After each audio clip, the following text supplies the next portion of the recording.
Bonjour à tous, je m'appelle Eric de Souza et vous vous joignez moi aujourd'hui pour un autre épisode du balado du Crime Writers du Canada. Je suis accompagné aujourd'hui avec Joanne Seymour, nominée pour la prix de meilleur roman policier en français pour son roman Fracture. Bonjour Joanne, comment allez-vous? Ça va très bien, merci. Bonjour Eric. Bonjour. Avant de commencer, je tiens à m'excuser parce que mon français n'est pas ma langue maternelle. Et bien que je sois né au Montréal, je n'ai pas les occasions de pratiquer français en Vancouver ces 30 années. Euh, Joanne Seymour est une actrice, écrivaine, réelle actrice et romancière franco-québécoise. Elle a commencé sa carrière en tant que comédienne au théâtre et la télévision et au cinéma, avant son tenure vers la mise en scène des pièces du théâtre et l'écriture pour la comédie populaire Jacques et Normande. Elle a ensuite écrit un sitcom télévisé intitulé Santa Maria. Désireuse de d'égalir ses horizons, elle a ensuite Élargir. désir. Élargir. That's okay. I'm You're really not doing gonna get that fine. one. Elle a ensuite étudié à la vidéo l'Université de New York et à la réalisation de la télévision et le cinéma à l'Institut national de l'image et du son. Son film La dernière pomme a remporté la bonsaï du meilleur court-métrager étudiant au Festival de Tunis en 2000. Joanne a travaillé comme une secrétaire pour Santa Maria, Diva et Sequel.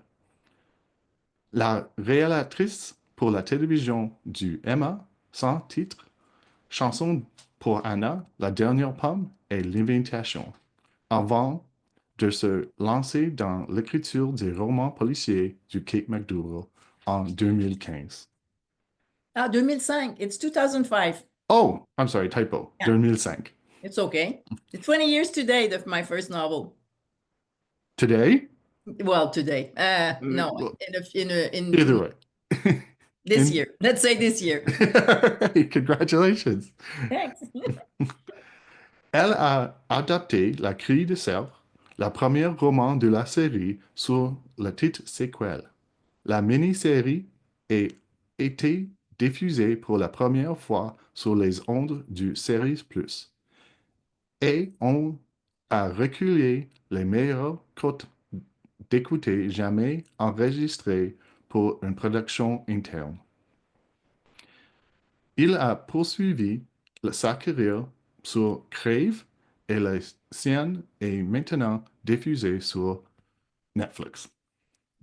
Reason et L'Homme perdu, son septième roman et le premier de la nouvelle série du roman policier et a été salué comme une série de marqueurs de littérature québécoise et son opus littéraire de La goût de l'élégance et L'élégance, le goût de l'élégance. élégance est un best-seller franco-québécois. Fracture, son dernier roman publié en 2023, a reçu des critiques élogieuses du You're, I'm almost there. you're great. You're doing Presse really good. et le présélection pour le Crime Writers Award de l'excellence.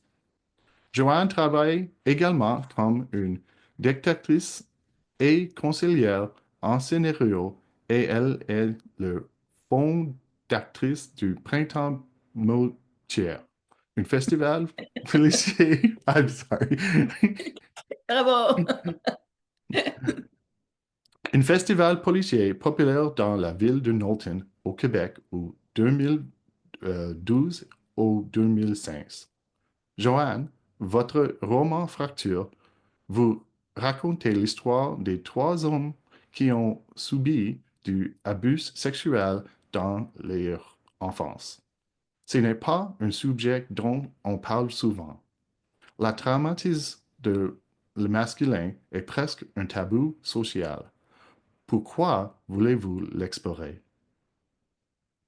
D'abord, je vais vous expliquer. J'explique. Euh, Moi, ça commence avec pourquoi j'écris. Et j'écris d'abord pour ma mère qui était analphabète fonctionnelle. Puis avec elle, j'ai été témoin de, des dommages que l'analphabétisme peut créer chez les individus, à savoir ne pas avoir accès aux informations nécessaires pour soigner leur santé mentale ou euh, peu importe tous les problèmes qu'ils peuvent avoir dans la vie. Et donc, je me suis intéressée aux problèmes sociaux liés à ça. Et dans mes romans précédents, j'ai beaucoup parlé des femmes, beaucoup parlé des femmes en difficulté. J'ai vu des féminicides, j'ai parlé de la maladie mentale, euh, euh, je- des abus de toutes sortes. Et à ce moment-ci de ma vie, je me suis dit, tu parles pas des hommes, puis ce serait peut-être le temps de commencer à parler de la souffrance des hommes. Et comme j'ai remarqué que très peu de choses sur la souffrance des hommes, ben j'ai eu envie d'écrire ce roman-là, puis d'en parler parce que, c'est comme tu disais, c'est tabou. C'est un sujet tabou. Je le vois présentement, même si les gens, tu sais, j'ai eu des très bonnes critiques pour Fracture, mais je me rends compte que les gens ont de la difficulté à c'est-à-dire qu'une fois qu'ils le lisent, ils sont vraiment soufflés, mais c'est d'entrer dans ce sujet-là, il y a une réticence. Et moi, je me dis pourquoi? Ben, tu sais, c'est pas juste les hommes, là, les femmes aussi. Je fais OK, on a un problème dans notre société par rapport à ça, hein? Et ben, ça serait bien peut-être d'adresser ce problème-là, tu sais, d'y voir. Puis c'est pour ça que j'ai écrit Fracture. Pour les hommes. J'ai écrit un roman pour les hommes. Si, vous écrire sur une façon dont le traumatisme affecte également tout le monde autour d'eux. Hmm. Ils font leur meilleur pour supprimer la douleur qu'ils cachaient secrètement. C'est euh, quelque chose que les hommes font souvent. Alors, comment cela affectait-il tout le monde autour d'eux? C'est ça. Ce roman-là, c'est justement sur l'effet que le traumatisme qu'ils ont subi en jeune a sur leur famille, leur entourage, leurs enfants, leurs femmes, dans leur milieu de travail. Euh, les hommes que je présente dans ce roman-là ont 40 ans, tu sais, ont atteint la quarantaine et c'est comme une crise de mi-de-vie. De- et il se passe un événement, il y a ce qu'on appelle un cold case ou des affaires non résolues qui est réouvert sur un meurtre qui s'est passé 8 ans plus tôt, puis on découvre assez rapidement que c'était leur coach de baseball à l'école, que cet homme-là qui est mort était leur coach de baseball à l'école. Puis il y avait un des gars dans la voiture aussi qui est sorti handicapé à vie de cet accident-là. Et ça ouvre.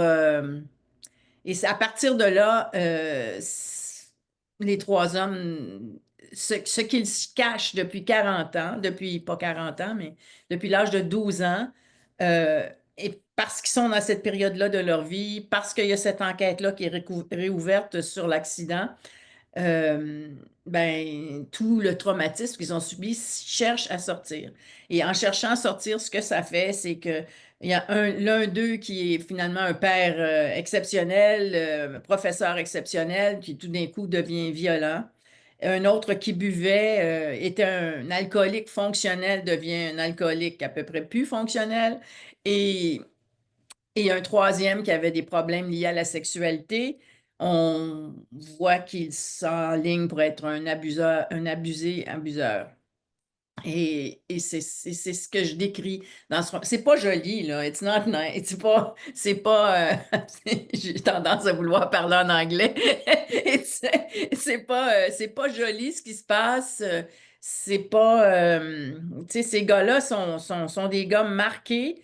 Et on pourrait, si j'avais écrit le roman différemment, on aurait commencé par les juger sévèrement, mais c'est pas ce que j'ai voulu faire. Je l'ai écrit de façon à ce qu'on rentre dans leur vie dans leur douleur d'abord pour comprendre après, pour comprendre d'où leurs gestes viennent. D'où, tu sais, oui, c'est ça. Euh, le cadre est toujours important. Peut-être plus pour les écrivains québécois d'écrire sur le Québec. Ce thème n'est pas un problème unique pour les Québécois, mais pourquoi est-il important de situer votre nouvelle au Québec? C'était pas tellement le Québec qui était important pour moi dans ce moment-là, c'était de se situer dans un quartier ouvrier. C'est pourquoi j'ai choisi Pointe-aux-Trembles, parce que je voulais pas que ce soit, euh, j'avais pas besoin que ce soit un universitaire qui se retrouve à 40 ans puis qui s'interroge avec avec toute sa connaissance sur ce qui est en train de se passer. J'avais besoin que ce soit des gens qui ont besoin, tu sais, qui travaillent puis qui n'ont pas le temps de se poser ce genre de questions-là ou qui n'ont pas les moyens, je ne parle pas d'argent, mais le temps ou les moyens intellectuels de le faire. Mais je voulais que ce soit des gens simples. Tu sais, du monde qui se lève le matin, il faut qu'ils travaillent pour gagner leur vie. Tu sais, ils n'ont pas le choix, c'est comme ça, puis tu sais, c'est qu'ils travaillent dur pour gagner leur vie. Et c'est ça que je voulais mettre en scène, c'est ces gens-là. Je voulais mettre le milieu d'où ma mère vient en scène. Je voulais mettre un milieu qui s'interroge sur sa vie avec sa femme, ses enfants, puis sur le bonheur au quotidien, mais qui ne philosophe pas sur les grands thèmes de la vie. Parce que c'est à ces gens-là que je m'adresse, c'est à ma famille, c'est aux gens qui me ressemblent. Fracture semble fascinant, c'est pas disponible seulement en français. Euh, Avez-vous déjà envisionné de traduire votre novel au anglais ou est-ce que Ah c'est non. pas une... euh, Ben, c'est quelque chose que mes éditeurs. Ben, quand mon premier roman est sorti, Le Cri du cerf, il y a eu une traduction des 75 premières pages euh, par Suzanne Ouriou, qui était vraiment excellente. Je sais qu'il y a eu quelques tentatives, je ne sais pas combien, je ne sais pas avec quels éditeurs, franchement. Mais ça ne s'est pas avéré à ce moment-là. Puis je ne sais pas s'il y a personne qui s'est montré intéressé depuis, j'imagine, puisque j'en aurais entendu parler, mais ce serait bienvenu, oui, certainement. Oui, mais je serais très heureuse d'être traduite en anglais, si c'était possible. peut-être un journée, peut-être. J'espère. Never too late. Jamais trop Yes. tard. Avant d'être une romancière, vous étiez une actrice et scénariste. Cette expérience a-t-elle influencé votre façon d'aborder l'écriture des romans? Oui, ben oui, ben c'est sûr que chacun des métiers que j'ai pratiqués avant, soit tu sais, réalisatrice ou autrice tu sais, scénariste ou comédienne, participe. La comédienne, le dialogue, c'est important. Comment faire, tu sais, rendre vie à un personnage. Moi, par exemple, quand j'écris toujours avec une caméra dans la tête. Je suis comme si je réalisais quand je rentre dans une pièce, qu'est-ce que je choisirais? Est-ce que ce sera un gros plan? Est-ce que ce sera un plan large? Qu'est-ce qui va servir mon histoire? Alors, c'est sûr que je décris pas, moi, tu sais, je passe pas 12 pages à écrire tout ce qu'il y a dans une pièce. Je vais juste décrire ce que j'ai besoin pour l'action, pour l'atmosphère, pour des choses qui vont révéler la nature profonde des personnages. Ça, c'est beaucoup. Tu sais, les gens me disent tout le temps, mon Dieu, tu pourrais faire une série. Ah, tu devrais faire une série. Tu sais, vraiment, tu sais, j'écris encore avec ma tête de scénariste d'une certaine façon. Quoique tu sais, ça fait 20 ans maintenant que j'écris du roman, je me suis éloignée de la forme quand j'écris. Tu sais, il y a plus de corps de texte, c'est beaucoup moins, c'est pas dialogué comme ça l'était au début, là. Tu sais, je, tu sais, j'ai appris mon métier d'auteur romanesque. J'ai appris à écrire du roman. Euh, c'est très drôle parce que tu sais, quand je, quand je passe d'un à l'autre, j'ai toujours une réadaptation à faire dans mon cerveau, là, parce que le roman, ça se passe dans la tête des personnages, puis une série télévisée, c'est de l'action. Et c'est différent, tu sais, c'est deux mondes, là, totalement. Mais j'aime beaucoup les romans. J'adore écrire les romans. Il y a une telle liberté dans, tu sais, il n'y a pas de budget comme, comme dans les séries télévisées, puis il y a une liberté, là, c'est, ouais, j'aime cette liberté. Merci beaucoup, Joanne. C'est fut un plaisir de parler avec vous aujourd'hui. Euh, je, Pareillement. je le dis à tout le monde que j'ai invité, je ne sais pas qui a gagné dans Oh, c'est chaque moi ça! catégorie. Hey, oh, Non, c'est bien, c'est bien. il monte son derrière. C'est chaud, tu sais. Il s'appelle Tom Tom. Tom Tom. Yeah, Oh. Tom Tom. This way. Euh, Oups, serious. Hello, hello. Tiens, viens voir, Eric. He's fat like me. Allô? Tom Tom. bonjour, Tom Tom. Mon chien est presque ici. Every Euh, writer has a cat, you know. yeah. Je ne sais pas qui a gagné dans chaque catégorie, donc je peux sincèrement votre souhaiter bonne chance. Merci. Merci beaucoup. Merci.